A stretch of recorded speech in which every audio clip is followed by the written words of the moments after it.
seluruh nabi dan rasul yang diutus oleh Allah ke muka bumi ini, kata Rasulullah, telah memperingatkan kaum mereka masing-masing tentang kemunculan sesosok manusia yang memiliki daya fitnah teramat sangat dahsyat. Manusia ini keturunan Nabi Adam. Dia adalah seorang lelaki, tetapi tunduk kepadanya seluruh jin dan setan satu muka bumi. Seluruh para ahli sihir, seluruh dukun-dukun akan sujud menyembahnya dan menganggapnya sebagai Tuhan mereka. 2/3 manusia di muka bumi ketika kemunculannya, kata Rasulullah, akan mengangkatnya sebagai Tuhan. Kesaktian yang dimilikinya melebihi segala apa yang bisa dibuat oleh sebuah teknologi canggih. Para ahli-ahli sihir memiliki kemampuan lokal, tapi orang ini memiliki kemampuan yang sifatnya global. Makhluk ini oleh Rasulullah dipanggil dengan nama Dajjal. Tidak ada satupun nabi, rasul yang Allah utus, melainkan pasti memperingatkan kaum mereka masing-masing tentang bahayanya Dajjal ini. Rasulullah sallallahu alaihi wasallam bersabda, saya yang paling rinci menjelaskan kepada kalian, saya yang paling lengkap menguraikan kepada kalian tentang Dajjal. Pada malam hari ini kita akan fokus membahas tentang manusia yang satu ini, karena menurut nubuat Nabi, tanda-tanda kemunculannya, tanda-tanda kehadirannya terjadi sudah pada masa kita, dan dalam keyakinan hamba Allah yang berbicara bahwa sebentar lagi sang terlaknat ini akan memasuki seluruh kota-kota di muka bumi.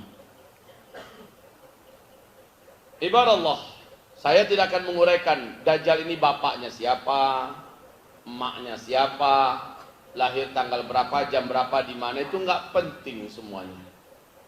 Kita masuk pada topik yang penting-penting saja. Lagi pula waktu kita hanya terbatas. Apa sabda Rasulullah dalam Sahih Imam Muslim? Ma baina khalqi Adam ila qiyamis sa'ah fitnah akbar minad Dajjal. Sejak Adam Allah ciptakan sampai kiamat terjadi, tidak ada fitnah yang lebih besar yang harus dihadapi oleh umat manusia di bumi ini melebihi fitnahnya Dajjal. Bahkan di riwayat yang lain, Rasulullah juga bersabda, seandainya semua fitnah-fitnah yang pernah terjadi di muka bumi kepada manusia, seluruhnya dihimpun dan disatukan, lalu muncul Dajjal dengan membawa fitnah tersendiri, diadu mana yang lebih berat fitnahnya. Kata Rasulullah, akan lebih berat fitnah Dajjal dibandingkan seluruh fitnah yang pernah ada di muka bumi. Rasul khawatir betul dengan Dajjal ini, khawatir betul. Sampai-sampai Rasulullah mengharamkan umatnya, jangan pernah berjumpa dengan Dajjal. Jangan pernah keluar dari persembunyian kalian ketika Dajjal datang ke kota kalian. Jangan pernah. Nanti kata Rasulullah, akan ada seorang lelaki yang merasa sangat yakin imannya sangat kuat, yakin dia tidak akan terpengaruh atau berubah akidahnya oleh Dajjal, lalu dia dengan sengaja berjumpa dengan Dajjal. Sesaat dia melihat Dajjal, Dajjal melihat kepadanya, menguaplah iman yang ada di dadanya, keluar dari hatinya, keluar dari dadanya, keluar dari tubuhnya. Maka dia pun menjadi kafir kepada Allah. Dia menyembah Dajjal langsung di tempat. Sekalipun Dajjal sudah meninggalkan kotanya, dia tetap kafir kepada Allah sampai dia mati, kata Rasulullah. Demi Allah, seandainya saya masih hidup, Dajjal keluar, saya langsung yang akan menghadapi Dajjal, kata Rasulullah. Kalian akan saya bela, kalian akan saya lindungi. Tapi kalau nanti Dajjal muncul dan kalian Saya sudah tidak ada, kalian menghadapinya. Kalian harus jaga diri kalian masing-masing. Ibarat yang kami muliakan, Dajjal ini satu di antara 5 makhluk Allah yang Allah panjangkan umur. Yang pertama yang Allah panjangkan umurnya adalah iblis. Yang kedua seluruh malaikat. Yang ketiga Dajjal. Yang keempat Ya'juj dan Ma'juj. Yang kelima Nabi Isa alaihi salam. Nah, antara Dajjal dengan Nabi Isa alaihi salam, kedua-duanya ini bergelar Al-Masih. Yang satu Al-Masih Dajjal, yang satu lagi Al-Masih Isa alaihi salam. Al-Masih artinya yang memiliki kemampuan yang sangat hebat untuk menghapus.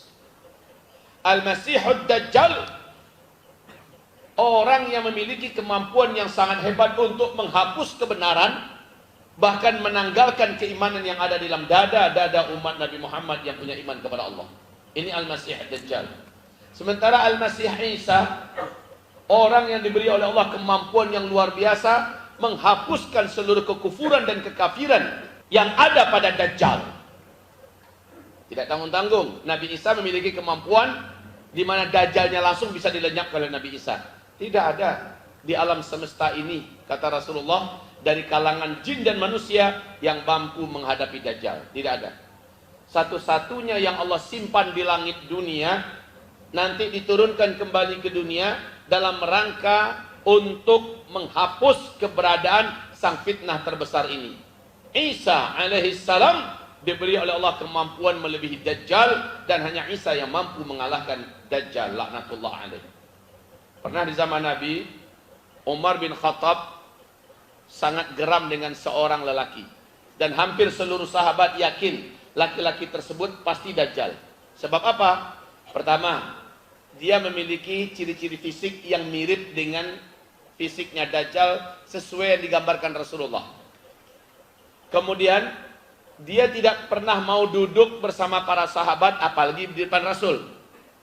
Yang ketiga, dia memiliki kemampuan yang tidak ada manusia normal punya kemampuan seperti yang dia punya.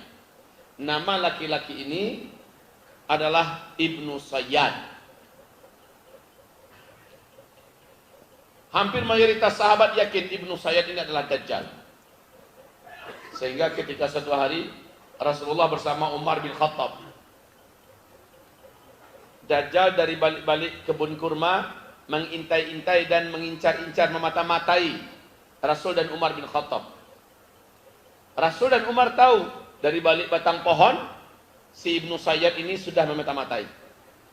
Dan kayak film Tom and Jerry, Dajjal itu, si Ibnu Sayyad ini bergerak dari satu batang pohon kurma kepada batang pohon kurma yang lain dengan kecepatan yang manusia biasa tak punya. Sep, sep, sep, sep. Begitu cepatnya. Dan itu adalah gerakan jin. Itu adalah gerakan setan. Kalau dalam film kartun gerakan Tom and Jerry. Umar langsung menghunus pedangnya dan minta izin pada Rasul. Ya Rasulullah, izinkan saya. Kata Rasul, ente mau ngapain? Itu Dajjal ya Rasul. Izinkan saya membunuh Dajjal. Kata Rasulullah, hai Umar, jika dia memang benar-benar Dajjal, kamu tidak akan mampu mengalahkannya. Dia bukan lawanmu. Lah, Umar bin Khattab ini sejazirah Arabia, siapa yang berani melawan dia? Sekarang kata Rasulullah, kalau dia memang Dajjal, bukan kamu tandingannya. Kamu ini gak ada apa-apanya bagi dia, hai Umar. Dan kalau dia bukan Dajjal, lantas apa alasanmu membunuh orang sembarangan? Mendengarkan itu, Umar langsung masukkan kembali pedangnya. Ya wes.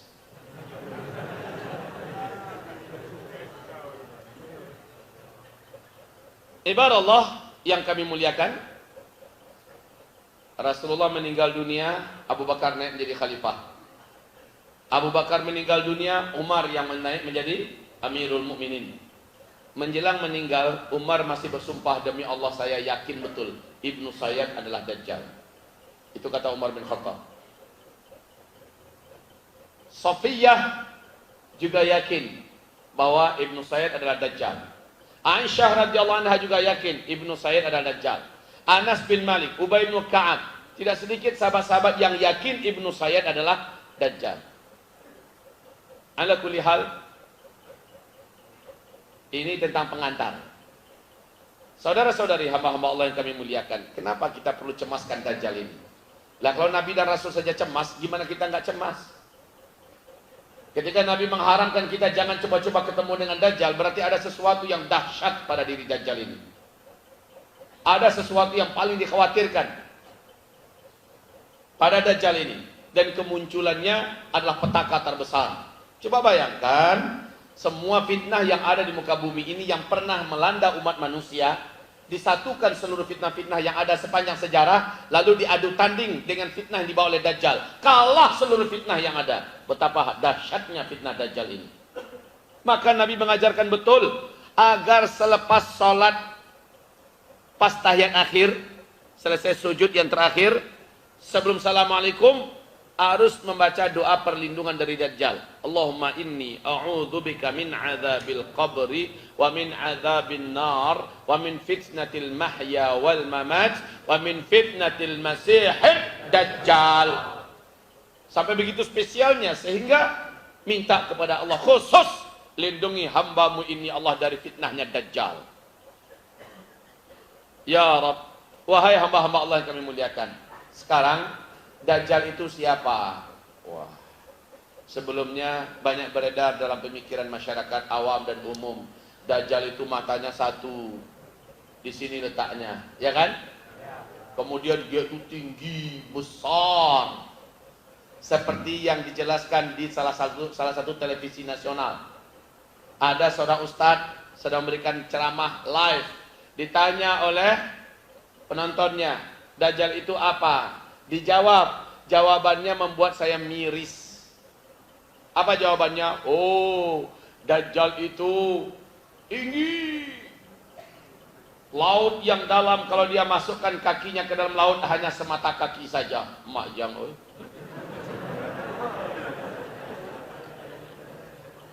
Kalau dia melangkah, satu langkahnya saja bisa melintasi 1-2 negara. Masya Allah. Kalau dia berbicara di timur, orang yang di barat bisa mendengarkan suaranya dengan jelas. Kalau dia kencing di sebuah kota, banjir kota itu. Geleng-geleng kepala saya mendengarnya. Ya Allah, ini yang mendengarnya adalah jutaan orang. Dia menjawab dengan jawaban yang dari SD masih itu yang saya tahu. Itu yang dijawabnya. Suatu hari, semoga Allah izinkan saya bisa menyampaikan di TV yang sama materi ini, atau di salah satu televisi nasional sebagai pengimbang. Alhamdulillah Allah kasih YouTube lebih bagus daripada TV.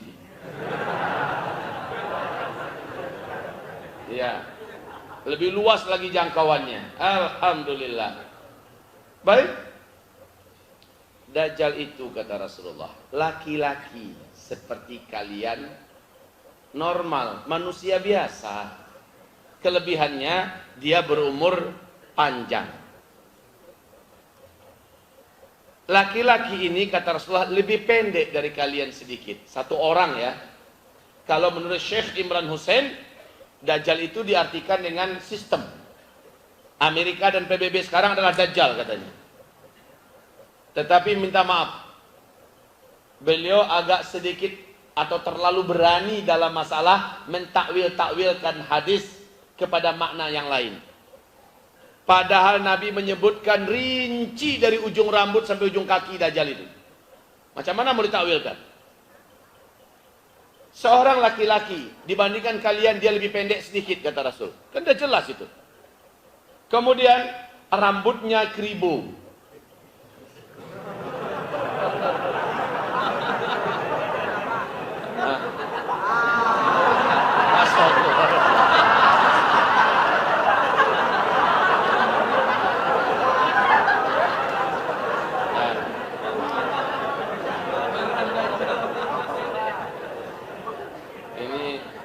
Takdir yang menentukan.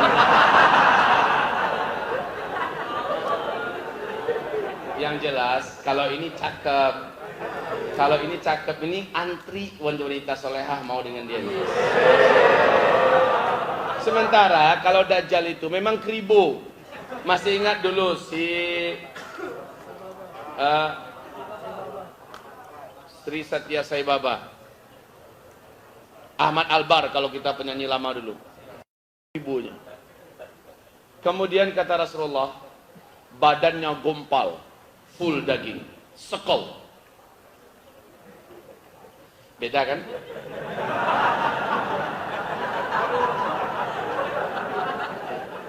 Kalau ini badannya ideal. Kulitnya berwarna hitam gelap tapi pucat seperti mayat.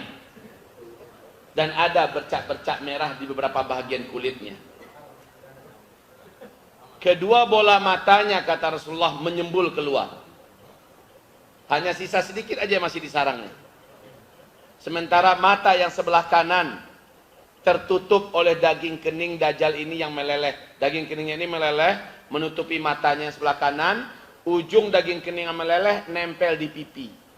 Sisa lelehan daging kening itu bergelantung seperti dahak atau seperti jengger ayam. Menjijikkan.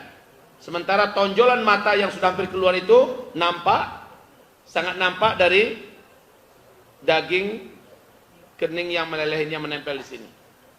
Matanya yang sebelah kiri hampir 2/3 sudah berposisi di luar, berkabut. Warna hitam mata kita ini, warna hitam ini, kalau dia berwarna hijau kaca. Lehernya dibandingkan dengan kalian kata Rasulullah lebih panjang lehernya Dajjal sedikit. Bahu kanan dengan bahu kirinya sangat berjauhan jaraknya, dadanya lebar, full daging. Dan bahu kiri, bahu kanannya mereng. Kakinya ketika berjalan, kedua mata kakinya saling berjauhan dan kedua jempol kakinya saling berdekatan. Udah kebayang? Jelek kan? Jelek.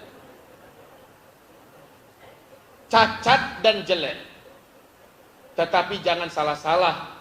Kedatangannya mengalahkan seluruh ahli-ahli sihir. Sekarang coba lihat. Seandainya Anda membuka sebentar saja di YouTube. Para ahli-ahli sihir bermunculan di seluruh dunia saat ini. Bermunculan. Di mana para ahli sihir mampu melakukan hal-hal yang seperti di zaman Nabi Musa. Dilemparkan tali, tali menjadi ular. Mereka bisa berjalan di atas air. Mereka bisa terbang tanpa bantuan alat apapun. Mereka bisa menciptakan dengan bunyi telapak tangan saja sesuatu di telapak tangannya, bahkan buah-buahan, bahkan makanan. Mereka bisa memasukkan air, dimasukkan ke dalam dadanya. Mereka bisa mengambil gambar apa yang ada di baju, diambilnya gambar dalam menjadi wujud asli. Ada gambar burung, diambilnya betul-betul jadi burung. Bahkan burung yang asli ditempelkan ke dada Anda, maka akan menjadi gambar burung. Luar biasa. Sihir yang bermunculan sekarang ini itu sifatnya kecil-kecil. Dia bisa mengangkat air ini, dan dia bisa menjadikan air teh menjadi air susu hanya dengan menguncang-uncangnya. Dan dia bisa melihat menu makanan di restoran, lalu disuruh orang-orang pelayan, para tamu yang datang pilih mana yang disukai. Ditunjuk umpamanya es krim yang ini, maka dia tarik es krim itu dengan gelas-gelasnya. Gambar yang di sana hilang, wujudlah es krim lengkap dengan gelasnya, diminumkan pada orang lain. Ini sihir semua. Sekarang sudah bermunculan yang macam itu, rame serame-ramenya. Pertanda memang sang Tuhan para ahli sihir, sang Raja Agung para ahli sihir sebentar lagi akan hadir. Ini saja sudah mempesona. Hati-hati antum semuanya. Hati-hati seluruhnya, apalagi anak muda. Sihir ini menarik. Uang kertas biasa saja dipukulin begitu langsung menjadi dolar-dolar, ratusan dolar. Remi jadi dolar. Siapa yang tidak tertarik untuk belajar? Padahal siapapun yang belajar ilmu sihir dalam Al-Baqarah 102 kafir langsung kepada Allah. Walaupun dia masih merasa dirinya muslim, tapi sudah dihukumi kafir. Nah, sekarang ibarat Allah, Dajjal itu memang jelek bentuknya, tetapi fitnahnya dahsyat. Di manakah Dajjal sekarang berada. Sewaktu Rasulullah masih hidup, Tamim Ad-Dari datang kepada Rasul. Tamim Ad-Dari adalah seorang Nasrani, beragama Kristen. Dia adalah seorang kapten kapal, punya awak kapal sebanyak 20 orang. Dalam hadis yang lain, lebih kurang 30 orang. Dia datang pada Nabi Muhammad di Madinah, menyatakan keinginannya masuk Islam. Lalu Nabi Muhammad menyambutnya. Lalu dia bercerita apa yang dia saksikan. Apa ceritanya? Ini diceritakan dalam hadis Fatimah binti Qais. Hadis ini panjang sekali, diriwayatkan oleh Imam Muslim, sahih. Tamim bercerita pada Nabi Muhammad, kapal saya diamuk oleh ombak di tengah laut, di laut Yaman. Hampir 1 bulan lamanya kapal kami tidak bisa dikendalikan. Ombak laut sangat tinggi, langit gelap, angin begitu kencang, petir menyambar-nyambar, hujan turun. Akhirnya kami terdampar di sebuah pulau. Dan kami tunggu matahari terbit. Saat sudah terang kami turun masuk ke dalam pulau itu. Kami dikejutkan seekor binatang berkaki 4, berbulu hitam dan sangat tebal. Binatang ini tinggi besar. Binatang ini menyebabkan kami ketakutan. Lalu kami lari.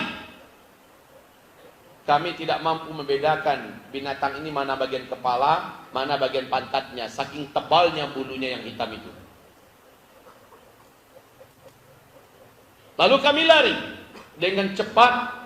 Hanya beberapa kali langkah saja, binatang ini telah menyusul kami dan berdiri tepat di depan kami. Apa kata binatang itu? Kalian jangan takut. Saya tidak akan menyakiti kalian. Makin takut kami, katanya. Binatang bisa bicara. Kami pikir inilah setan betina. Tambah kencang lari mereka. Hanya dengan beberapa kali genjotan sudah sampai lagi menyusul. Saya adalah Al-Jassasah. Saya tidak akan sakiti kalian. Tolong jawab, apakah kalian datang dari Arab? Maka Tamim Ad-Dari dan kawan-kawan menjawab, betul, kami dari Arab. Sudah lama saya menanti-nanti orang Arab masuk ke pulau ini. Ketahuilah, ada seorang lelaki di kuil tua sana. Sudah lama di sana. Dia menanti-nanti orang Arab masuk pulau ini dan ingin menanyakan informasi dunia terkini. Pergilah kalian ke kuil tua itu dan jawablah pertanyaan-pertanyaannya. Tamim Ad-Dari melanjutkan ceritanya. Masih dalam keadaan takut, kami lari tunggang langgang meninggalkan binatang ini menuju ke arah yang ditunjuknya. Sesampai kami di kuil tua itu, kami terbelalak. Mata seluruhnya terbelalak menyaksikan seorang lelaki yang sangat sekal dan gompal. Lelaki yang sangat kuat sedang tergeletak di lantai di kuil tua itu. Sementara kedua kakinya diikat dengan rantai besi yang sangat besar dan berat. Kedua tangannya juga diikat dengan rantai besi yang sangat besar dan berat. Lehernya dibelenggu dengan rantai besi yang juga sangat besar dan berat. Kami berkata, celakalah engkau, manusia apa engkau ini? Laki-laki yang terikat itu menjawab, nanti saya kasih tahu kepada kalian siapa saya. Kalian tidak usah takut kepada saya. Karena dari wajah Tamim Ad-Dari dan kawan-kawan, nampak wajah ketakutan ini kok dahsyat kali. Kalian tidak usah takut kepada saya. Hari ini, seperti yang kalian saksikan, saya sedang dibelenggu. Secara fisik dan secara kekuatan magicnya sedang ditahan oleh Allah Subhanahu Wa Taala. Saya tidak akan bisa menyakiti kalian. Apakah kalian datang dari Arab? Maka menjawablah Tamim, benar, kami datang dari Arab. Kami tersesat masuk pulau ini karena begini-begini. Bagus. Sudah sangat lama saya menanti-nanti orang Arab masuk ke dalam pulau ini. Hei, kalian, apakah sudah muncul belum kata yang terikat ini kepada Tamim Ad-Dari dan kawan-kawan? Sudah muncul belum di Arab seorang lelaki ummi mengaku-ngaku sebagai nabi penutup, nabi terakhir, namanya Ahmad? Maka Tamim menjawab, sudah. Nabi Muhammad kan mengumumkan namanya Muhammad, Ahmad, Al-Mustafa, Qasim, Yasin, Toha. Ini nama-nama Nabi Muhammad SAW ya. Apakah sudah muncul seorang laki-laki ummi ngaku-ngaku sebagai nabi penutup, nabi terakhir namanya Ahmad. Tamim Ad-Dari menjawab, sudah. Kalau bahasa kitanya, gaya kitanya, yes. Kata yang terikat ini berarti tidak lama lagi masa saya untuk dilepaskan. Kemudian dia bertanya, dijawab, dia bertanya, dijawab, dia bertanya, dijawab. Pertanyaannya yang terakhir adalah, kalian tahu tidak Danau Tiberias, kebun kurma di Baisan, dan mata air Zuhar? Tamim menjawab, ya kami tahu semuanya. Apanya yang ingin kau tanyakan? Laki-laki yang terikat itu berkata, bagaimana Danau Tiberias? Airnya sudah mulai susut atau masih banyak? Kebun kurma, apakah masih berbuah atau sudah berhenti berbuah? Mata air Zuhar, sudahkah dia berhenti mengeluarkan airnya atau masih keluar airnya? Tamim Ad-Dari menjawab, adapun Danau Tiberias, maka airnya sampai sekarang masih banyak. Dan kebun kurma di Baisan, buahnya pun masih lebat. Mata air Zuhar juga masih diandalkan oleh penduduk untuk bercocok tanam dan buat kehidupan utama mereka. Kata laki-laki yang terikat, lihat ya, sebentar lagi air Danau Tiberias akan susut. Kebun kurma di Baisan sebentar lagi tidak lagi berbuah. Dan mata air Zuhar sebentar lagi akan berhenti mengeluarkan airnya. Jika ketiga-tiganya sudah terjadi bersamaan, saya akan dibebaskan dan saya akan memasuki seluruh kota-kota yang ada di muka bumi. Mayoritas manusia akan sujud menyembah saya. Hanya 2 kota yang Allah haramkan saya memasukinya, Makkah dan Taibah. Ketahuilah oleh kalian, kata laki-laki yang terikat, saya adalah Al-Masih. Ini katanya. Dan Tamim Ad-Dari bercerita kepada Rasulullah. Rasul langsung perintahkan kepada muazzinnya, kumandangkan azan. Berkumpullah dengan cepat muslimin, muslimat, mukminin, mukminat ke sekota Madinah. Lalu Nabi berkata, ketahuilah oleh kalian, laki-laki yang ada di tengah pulau laut Yaman, yang dijumpai oleh Tamim Ad-Dari, yang diceritakan oleh Tamim Ad-Dari, dialah Dajjal yang saya sampaikan kepada kalian.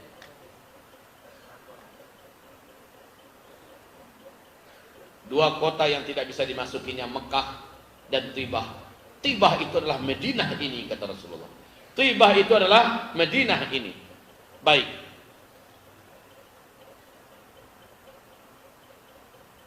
Kenapa Dajjal tidak bisa memasuki Mekah dan Madinah? Dajjal sendiri menjelaskan, setiap pintu-pintu masuk menuju Mekah dan Madinah sudah ada malaikat-malaikat Allah yang turun ke bumi menghunus pedang-pedangnya. Tidak ada kesempatan bagi saya memasuki daerah manapun. Dan Rasulullah SAW bersabda, nanti ketika Dajjal tidak bisa masuk Mekah, juga tidak bisa masuk Madinah, dia pun geram dan sangat marah. Naiklah dia ke salah satu bukit di luar kota Madinah. Dari atas bukit itu dia menunjuk ke arah masjidku, kata Rasulullah. Apa kata Dajjal dari atas bukit? Itu adalah istana putihnya si Ahmad. Itu adalah istana putihnya si Ahmad. Lalu dia pun menghentakkan kakinya 3 kali di atas bukit tersebut. Gempalah kota Madinah. Coba bayangkan, mana ada yang kesaktiannya sampai seperti Dajjal. 3 kali hentakan kakinya di bukit, satu kota Madinah gempa. Bukan gempa kecil, gempa yang kuat. Maka kata Rasulullah, seluruh orang-orang munafik, orang-orang musyrik yang masih ada di dalam kota Madinah, keluar dari rumah-rumah mereka dan keluar dari kota Madinah bergabung dengan Dajjal. Itulah saatnya Madinah Al-Munawwarah bersih dari kaum munafikin dan kaum musyrikin. Munafikin dan musyrikin itu takut kalau nggak gabung dengan Dajjal mampus, mati. Jadi cara selamat adalah gabung dengan Dajjal. Karena Dajjal nggak bisa masuk ke dalam. Tapi Dajjal nakut-nakutin orang-orang yang lemah iman atau apalagi munafik dengan cara menimpakan bencana ke dalam itu. Nah, yang perlu kita ingat kata-kata Dajjal, itulah istana putihnya si Ahmad. Waktu Nabi menceritakan hadis ini, masjid Nabi itu kayak apa masih? Udah kayak istana atau belum? Lantainya saja masih pasir, Tiang-tiangnya masih batang kurma. Atapnya, lotengnya saja masih berupa daun pelepah kurma. Macam mana bisa dibuat dikatakan itu istana putih? Yang maksud istana putih dalam hadis Nabi itu adalah zaman sekarang. Masjid Nabawi zaman sekarang mirip dengan istana putih.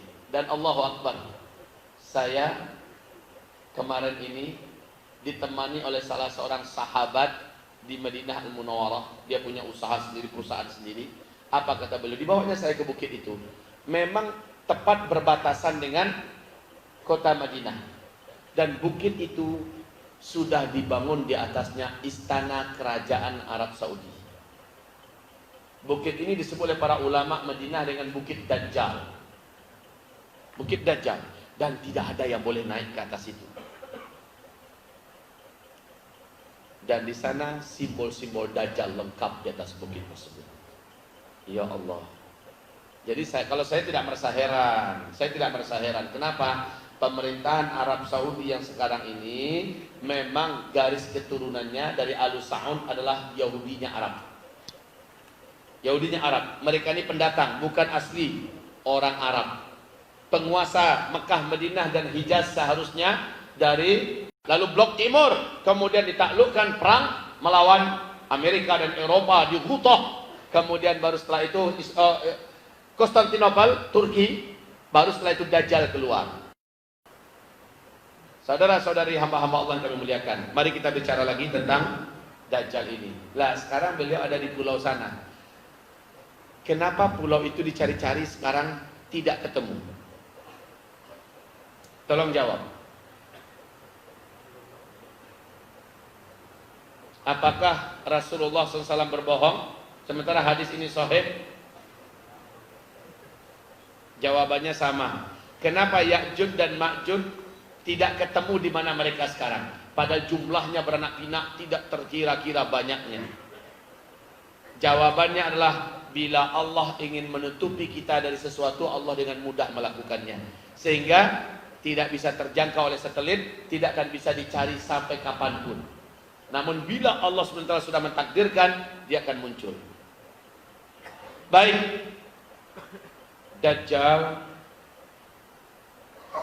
memiliki kemampuan yang bisa menyebabkan orang-orang kafir kepada Allah dan murtad. 2/3 manusia nanti akan sujud menyembah Dajjal. Dia akan masuki seluruh kota-kota, apalagi Medan. Jadwal masuknya itu sudah diumumkan terlebih dahulu. Medan dia akan masuk hari anu pagi. Hari anu bulan anu.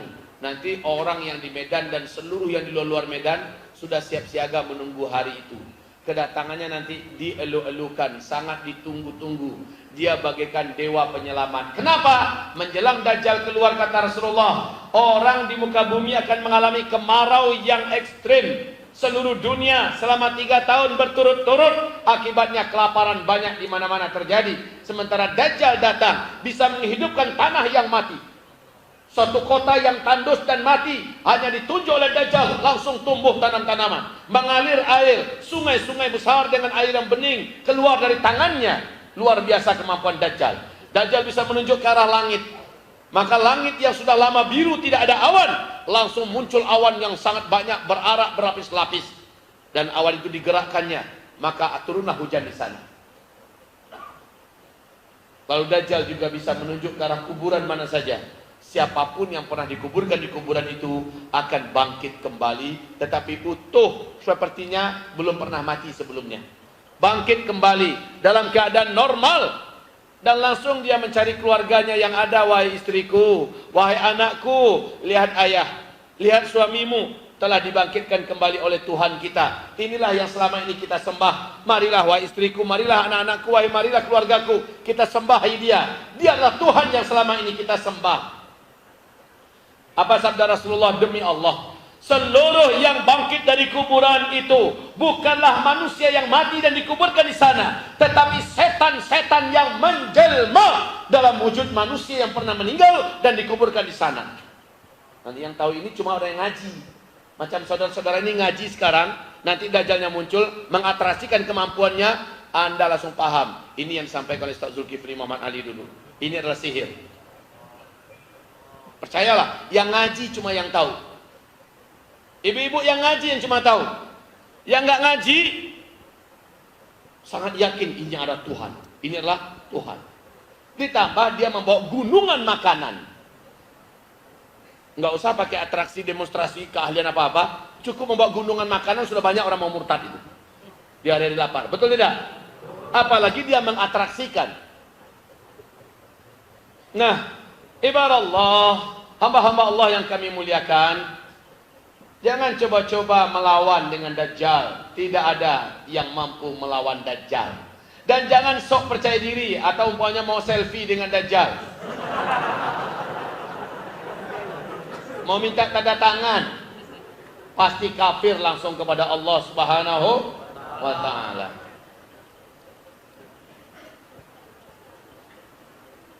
Saya sekarang baru paham setelah saya menyaksikan berbagai ahli sihir dari seluruh negara yang sekarang ini muncul dengan sangat cepat, Pak, menjamur. Saya yakin sihir itu sebentar lagi akan memasuki Indonesia. Dengan sangat cepat banyak remaja-remaji kita, anak-anak muda kita belajar sihir. Dan ketahuilah, siapa saja yang belajar sihir, maka dia kafir. Sihir itu menarik. Tidak ada yang tidak akan tertarik untuk belajar sihir, kecuali yang memang punya iman dan takut kepada Allah. Peringatkan anak-anaknya, peringatkan keluarganya, jangan pernah ada yang tertarik atau ingin belajar sihir. Buka Al-Baqarah 102, Allah menyatakan kafir siapapun yang belajar ilmu sihir. Baik, hamba-hamba Allah yang kami muliakan, lalu apa yang harus kita lakukan ketika Dajjal keluar? Rasul perintahkan, lakukanlah 6 hal berikut ini supaya selamat dari Dajjal. Pertama, sabda Rasulullah, yang pertama, menjelang dekatnya Dajjal keluar. Oh, Masya Allah, saya hampir lupa. Tadi saya belum menjelaskan. Mana spidol kita? Tadi saya belum jadi menjelaskan 3 pertanyaan Dajjal tentang syarat dia akan keluar, ya kan?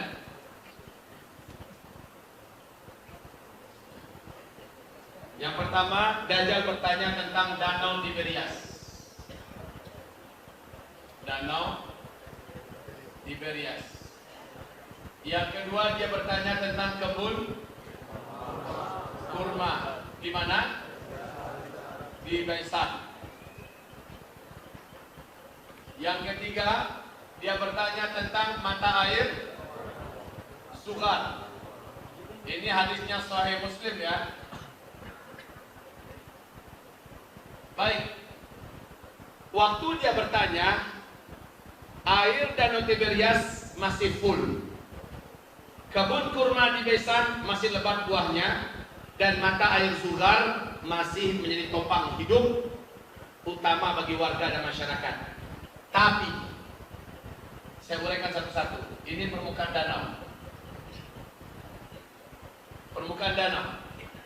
Ini dasar danau. Ini dasar danau. Dalam buku ensiklopedia akhir zaman oleh Syekh Dr. Muhammad Ahmad Al-Mubayyad, kedalaman danau ini hanya 43 meter.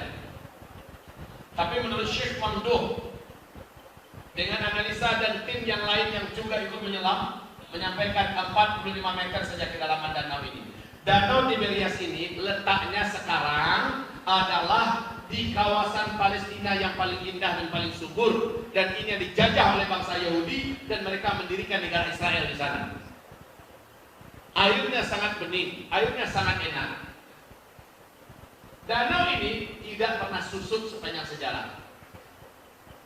Tapi sejak tahun 2003 sampai 2013, berapa tahun ini? Hanya 10 tahun saja Danau Tiberias sudah susut airnya 16 meter. Signifikan apa bukan? Luar biasa, 16 meter. Jadi kalau kita lihat ya seperti ini, lebih dari 30% ini.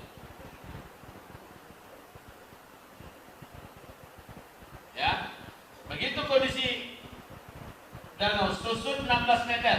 Sehingga dengan resmi akhir tahun 2012 pemerintah Israel mengumumkan kepanikan nasional di televisi mereka. Sebab apa? Sumber air satu-satunya untuk kehidupan bangsa Yahudi di Israel, yaitu dari Danau Tiberias ini, sudah susut dalam 10 tahun secara signifikan. 16 meter. Mereka tidak punya sumber air yang lain kecuali hanya dari sini. Akhir 2015, kondisi Danau Tiberias dikejutkan. Boleh buka YouTube sekarang kalau mau lihat. Danau Tiberias tahun akhir 2015 sudah muncul sebuah pulau kecil di tengah-tengah danau, ya, sudah muncul. Maksudnya apa?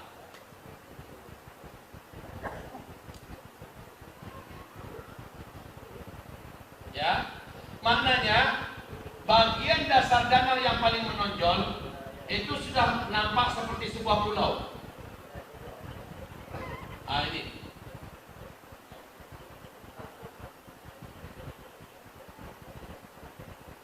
kondisi yang sekarang 2015 akhir. Sekarang pulau ini semakin membesar dan sudah tumbuh pohon-pohon di atas pulau kecil ini. Sekarang yang membesar. Dan 1 tahun 9 bulan 3 minggu yang lepas dari sekarang, pemerintah Israel sudah mengumumkan air Danau Tiberias sudah melewati garis merah. Sudah sampai di garis hitam. Maknanya air Danau Tiberias ini sudah tidak bisa lagi diandalkan untuk sumber air kehidupan bangsa Yahudi di Israel. Air untuk kehidupan bangsa Yahudi di Israel adalah air laut yang disuling. Ini sekarang kondisinya. Maka jangan heran 2016, ingat tidak Israel kebakaran hebat hutannya? Bisa Israel memadamkan? Kemana Israel minta tolong? Ke negara-negara sekitaran. Kenapa Israel tidak bisa memadamkan kebakaran hutan mereka? Karena satu-satunya sumber air mereka dari danau. Jangankan untuk memadamkan hutan, untuk kebutuhan utama mereka saja sudah tidak mencukupi. Ini kondisinya ya. Baik, yang ini sudah jadi kenyataan sampai sekarang. Ingat tidak ketika Ustaz Rahmat dengan beberapa mahasiswa lainnya dari Palestina, dari Yordania, dari Al-Azhar Mesir, bergabung mereka dan mereka shooting di tepi Danau Tiberias. Dan ini menyebar di Android kita, di HP kita. Tahun 2016, ingat tidak? Bagaimana beliau memberikan penjelasan, ini adalah Danau Tiberias. Kalian lihat, dulu tepian danau ini dengan dulu jarak 700 sampai 1 kilometer. Dengan tepi danau yang sekarang. Sekarang danau ini sudah benar-benar susut, kata Ustaz Rahman. Ibarat Allah yang kami muliakan, kalau seandainya Anda punya rezeki, silakan carilah travel yang ada keberangkatan ke sana. Lihat langsung dari dekat bagaimana. Innalillahi wa inna ilaihi raji'un. Baik, ini yang pertama ya. Yang kedua, kebun kurma di Baisan. Baisan ini di mana? Baisan ini letaknya di Yordania. Di Yordania, berbatasan dengan Palestina. Kebun kurma Baisan ini termasuk kurma yang terbaik, kurma yang terenak dengan kualitas yang tinggi, mahal. Buahnya senantiasa lebat. Tapi sejak 8 tahun yang silam, kebun kurma di Baisan sudah mengalami kerusakan buahnya dan menjadi sedikit. 4 tahun lebih ini kebun kurma di Baisan sudah tidak berbuah 1 batang pun sampai sekarang. Yang ketiga mata air Sugar. Ini tidak jauh letaknya dari Danau Tiberias. Mata air Sugar ini juga sudah 4 tahunan ini tidak mengeluarkan air 1 tetes pun sampai saat ini. Berarti ketiga-tiganya sekarang sudah jadi kenyataan. Ini tidak bisa dibantah. Fakta. Silakan datang ke sana.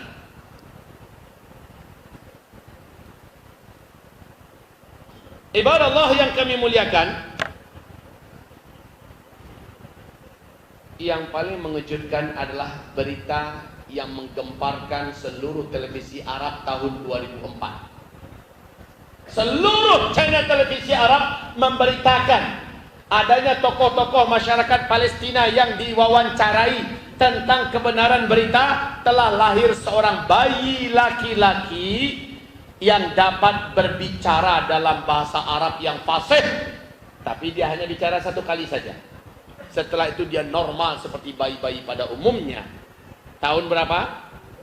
2004. Sebelum saya lanjutkan cerita tahun 2004 ini, dalam sebuah riwayat yang sahih Rasulullah bersabda, Dajjal nanti akan membunuh seorang lelaki muda, remaja yang menuju dewasa, yang tidak bisa ditaklukkannya, tidak bisa ditembus dengan sihirnya, tidak bisa dikalahkan dengan magicnya, dan tidak takut sedikit pun kepada Dajjal, tidak mau sujud kepada Dajjal. Dajjal geram dan murka sekali. Lalu dijambaknya rambut laki-laki remaja yang menuju dewasa ini. Kemudian tangan kanannya, kata Rasulullah, langsung digergajikan ke batok kepala remaja yang beriman ini. Dibelah. La ilaha illallah, meninggallah beliau. Dibelah sampai ke leher, dadanya dibelah, terbelahlah badan. Tergeletak, darah bersimbah di lantai. Isi kepala, isi dada, isi perut keluar. Dajjal lalu mengelilingi satu kali keliling dengan mulutnya komat kamit membaca mantra-mantra tertentu. Setelah itu Dajjal berkata, "Qum! Bangkitlah kamu kembali." Itu Dajjal atraksikan di depan pengikutnya yang sangat banyak. Maka dengan izin Allah, kata Rasulullah, bertaut kembali tubuh remaja ini. Bertaut kembali dari bawah, menyatu kembali leher sampai kepala, dan dia bangkit dalam keadaan sehat walafiat. Sementara darah tetap menggenang di lantai, tubuhnya tetap bergelimang dengan darah, tapi dia sudah utuh, sehat walafiat. Si Dajjal tepuk dada di depan para penyembah-penyembahnya, dan dia mengatakan, kalian lihat, semakin yakinlah para pengikutnya. Tapi yang anak muda ini makin kokoh keimanannya. Apa kata Dajjal? Kamu sudah menyaksikan. Tadi kamu saya matikan. Saya belah dua badan kamu. Dan kamu sudah saya hidupkan kembali. Yang mampu melakukan itu hanyalah Tuhan. Dan saya sudah buktikan kepada kamu kemampuan ketuhanan saya. Kesempatan terakhir buat kamu untuk sujud. Sujud! Apa kata si anak muda ini? Sorry, jangan. Yang barusan ente lakukan kepada saya, Nabi kami Muhammad sallallahu alaihi wasallam sudah memberitakan bahwa kamu nanti akan membunuh seorang pemuda yang tidak bisa kamu taklukkan. Tapi setelah kamu menghidupkannya kembali, kata Rasulullah, kamu tidak akan mampu membunuh untuk kali kedua. Tidak saya dan tidak manusia mana saja bisa kamu bunuh setelah hari ini. Marahlah Dajjal ini, kata Rasulullah. Dia kembali loncati laki-laki ini, dan dia ingin berusaha membunuh. Benar, kuasanya untuk membunuh sudah dicabut oleh Allah Subhanahu wa taala. Lalu Dajjal perintahkan bala tentaranya, cincang ini anak muda. Maka kata Rasulullah, itulah laki-laki syahid teragung di akhir zaman. Meninggal dunia. Remaja mendekati usia dewasa. Dalam hitungan ilmu sosial, berapa umur remaja? Belasan. Startnya dalam ilmu sosial 12, 13, 14, 15, 16, 17. Disepakati di usia ini. Perselisihan terjadi di usia 18. Tapi ya sudahlah, kita masukkan saja usia 18. Ada 7 tahun usia remaja. 2004 gempar seluruh channel televisi Arab. Tokoh-tokoh masyarakat diajak diskusi yang menyaksikan dan membenarkan kejadian ini. Masyayikh, ulama-ulama dan syekh tempatan juga diajak bicara. Saya langsung nonton live di Qatar TV. Silakan Anda buka YouTube, lihat diskusi antara pembawa acara televisi dengan warga dan tokoh masyarakat Palestina. Mereka membenarkan telah lahir seorang bayi laki-laki tahun 2004. Bayi ini berbicara dalam bahasa Arab yang fasih. Apa kata bayi tersebut? Ana rajulun, saya qutuluni dajjal, wala yaqtulu ba'di ahadan abada. Ana, saya, rajulun, adalah seorang lelaki. Saya qutuluni dajjal, yang nanti dajjal akan membunuh saya. Wala yaqtulu ba'di ahadan abada. Setelah itu dajjal tidak akan sanggup membunuh siapapun manusia selama-lamanya. Setelah dia bicara seperti ini, maka dia pun normal menjadi bayi-bayi pada umumnya. Sejak saat itu si bayi langsung diselamatkan oleh kabilahnya, oleh sukunya, oleh kaumnya, dari jangkauan dan dari pandangan orang luas, orang banyak, demi keamanan si bayi. Tahun 2004. Sekarang tahun berapa? Berarti sudah masuk usia dewasa tidak? Usia remaja tidak? Sudah. Tidak lama lagi, 15, 16, 17, 18. Artinya dalam rentang waktu 4 tahun ke depan seharusnya remaja ini atau laki-laki muda ini sudah dibunuh oleh Dajjal.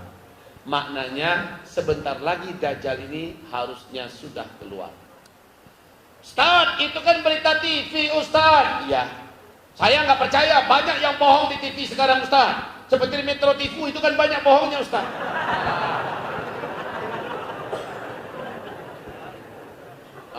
Oke lah. Oke, walaupun hampir seluruh channel televisi Arab yang memberitakan, oke lah. Tapi tentang fakta 3 fenomena alam di Syam ini sudah terjadi tiga-tiganya, apakah ini hoax?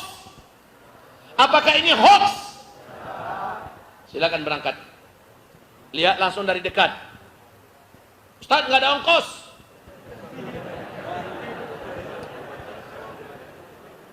Udah nggak ada ongkos, ngotot pula lagi. Udah kalau begitu, 3 orang di malam ini saya tantang. 3 orang. Siapkan paspor. Paspor urus sendiri, biaya sendiri. Nanti tiket pulang perginya saya yang bayar. Penginapan selama di Israel, selama di Yordania, di Palestina, saya yang tanggung. Uang saku masing-masing saya kasih 1 orang $1.000. Cuma itu kemampuan saya ya. Tapi dari awal kita buat perjanjian. Tertulis. Perjanjiannya adalah jika semua yang saya beritakan ternyata tidak benar, maka pulang ke Indonesia nanti saya berjanji saya akan rekam, saya videokan, saya upload di YouTube, di media televisi channel saya sampaikan permintaan maaf kepada seluruh umat Islam Indonesia yang ada di dalam dan luar negeri bahwa saya telah menyebarkan berita hoax. Dan 3 orang yang bersangkutan saya umrohkan dengan fasilitas VVIP. Serius. Namun apabila jika yang saya sampaikan ini hak, benar-benar faktanya sudah terjadi seperti apa adanya yang saya uraikan, maka perjanjiannya adalah pulangkan uang saya semua. Ini yang pertama. Yang kedua, saya yang diumrohkan. Ini tantangan saya. Agar jangan ada yang mengatakan Ustadz ini ngomong doang. Ya udah berangkat. Begitu. Baik, ibarat Allah yang kami muliakan, begitu keadaannya sekarang. Ya Allah, sudah begitu dekatkah? Naam. Anda tidak lihat Dajjal akan keluar pada tahun-tahun di mana kekacauan sudah ada pada puncaknya. Kelaparan di mana-mana, kemarau di mana-mana. Awas, tadi ada berapa tahun kemarau panjang menjelang Dajjal keluar? Ada berapa? Ada 3. Para pakar dan ahli bumi kita sudah mengumumkan 2019 akan terjadi kemarau ekstrim secara global, serentak terjadi seluruh dunia. 2019, 2020 tahun pertama, 2020, 2021 tahun kedua, 2021, 2022 adalah tahun ketiga. Dan tepat dengan hadis Nabi, menjelang Dajjal keluar akan ada 3 tahun kekeringan global di seluruh dunia. Dekat sekali. Dajjal hanya akan keluar, wahai hamba-hamba Allah, ketika bencana-bencana besar terjadi di seluruh dunia. Saya peringatkan kemarin, mudah-mudahan ada yang mengikuti kajian saya kemarin. Di masjid apa yang malam kemarin itu? Ada yang hadir? Saya peringatkan kemarin malam.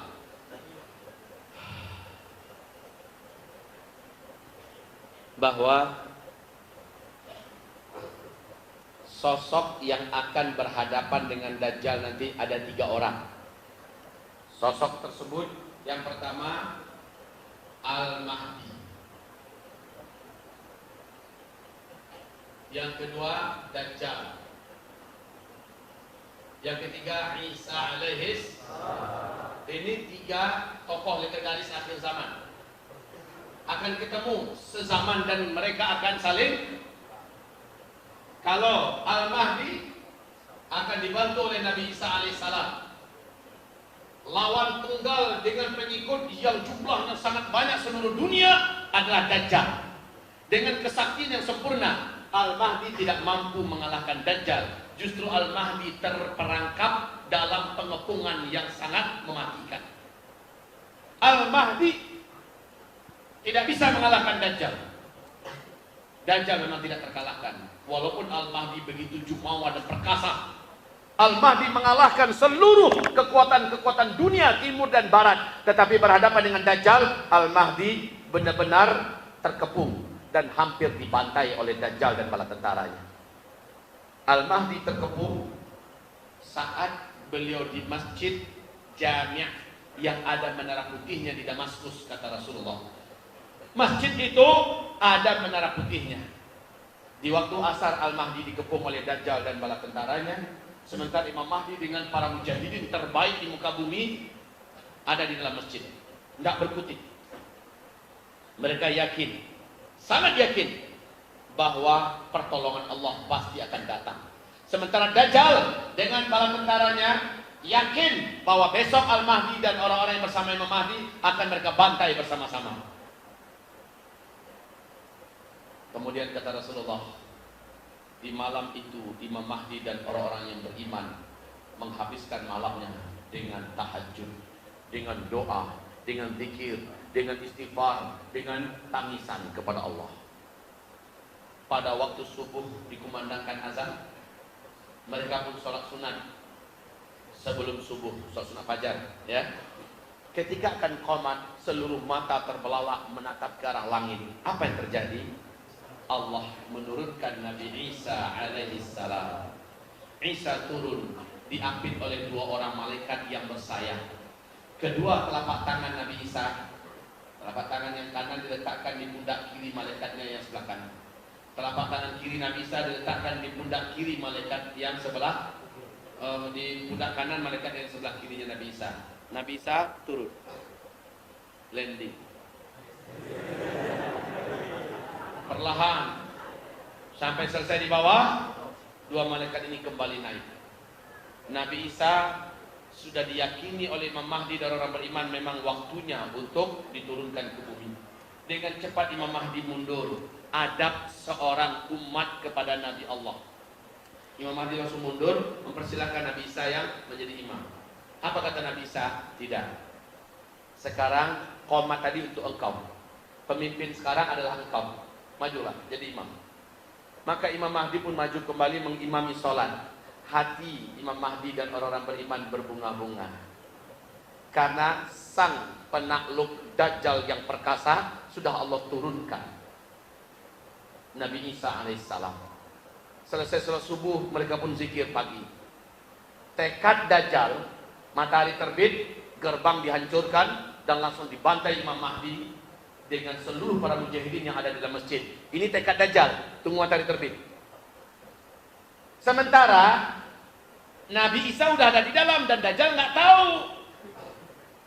Satu-satunya yang bisa menghabisi Dajjal tahu ya, cuma Nabi Isa. Dan Dajjal belum tahu kalau Nabi Isanya udah Allah turunkan. Selesai, matahari terbit, Dajjal bergerak ke arah pintu, Nabi Isa juga bergerak dari saf terdepan menuju ke arah pintu.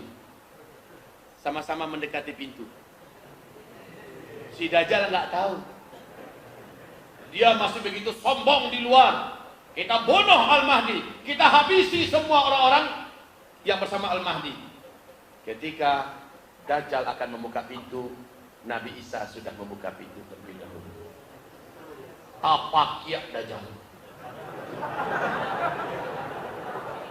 Bahasa Minang ya.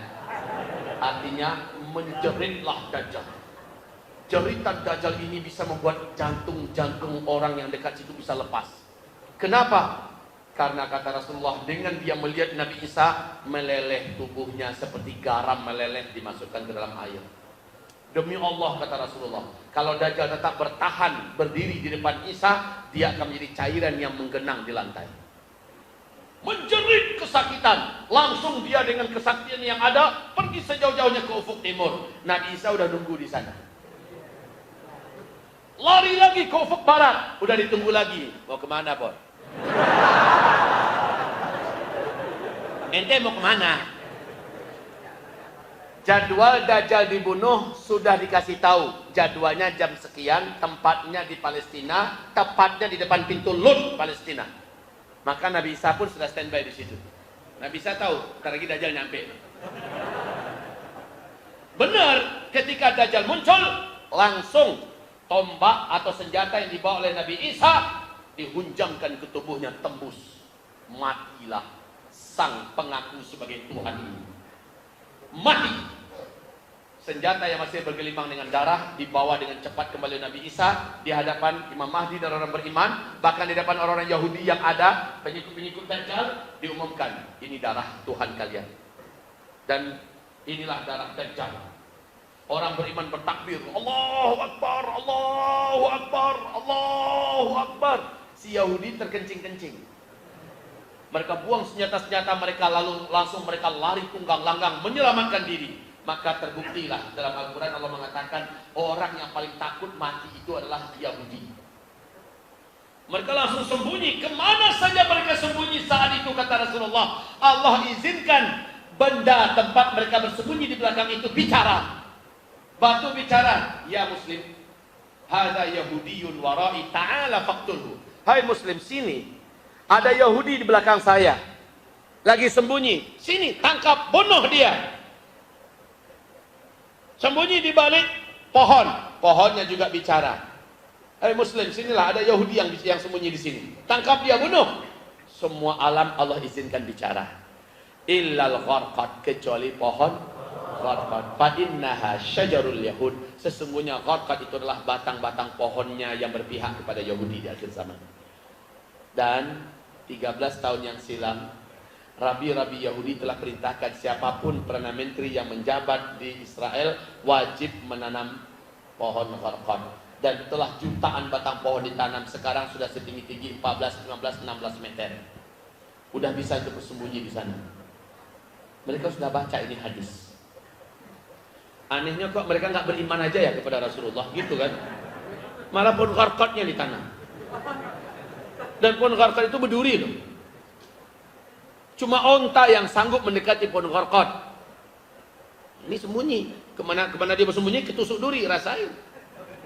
Memang pohon gharqadnya diam. Tapi masalahnya kan orang-orang beriman udah tahu, udah rahasia ini udah terbongkar. Hadis Nabi sudah menceritakan tempat persembunyian terakhir orang Yahudi adalah kebun-kebun pohon gharqad. Nah, orang-orang beriman dengan pedang terhunus, pergilah mereka ke kebun-kebun pohon gharqad. Banyak kutu-kutu Yahudi di situ. Sembunyi. Tak pacul ente. Mati ente. Hah? Mati. Semua Yahudi bergelantung itu mati. Habis-habisnya. Sudah ya. Jadi ini tiga manusia akhir zaman yang akan bertemu dalam satu masa. Al-Mahdi, Dajjal, Isa. Siapa duluan yang muncul? Al-Mahdi dulu. Al-Mahdi ini siapa? Keturunan kandung Rasulullah sallallahu alaihi wasallam. Kapan Al-Mahdi munculnya? Al-Mahdi muncul di tahun-tahun gempa. Al-Mahdi muncul ketika Arab sudah tebal saljunya. Al-Mahdi muncul ketika perselisihan dari keluarga yang menguasai Mekah Madinah, perselisihan keluarga sudah begitu sengitnya. Pada tahun itulah Al-Mahdi muncul. Al-Mahdi muncul saat ekonomi dunia sedang hancur-hancurnya, bencana besar terjadi di mana-mana, dan ketahuilah tanda-tanda kemunculan Al-Mahdi itu hampir-hampir sudah jadi kenyataan sekarang ini. Betul tidak?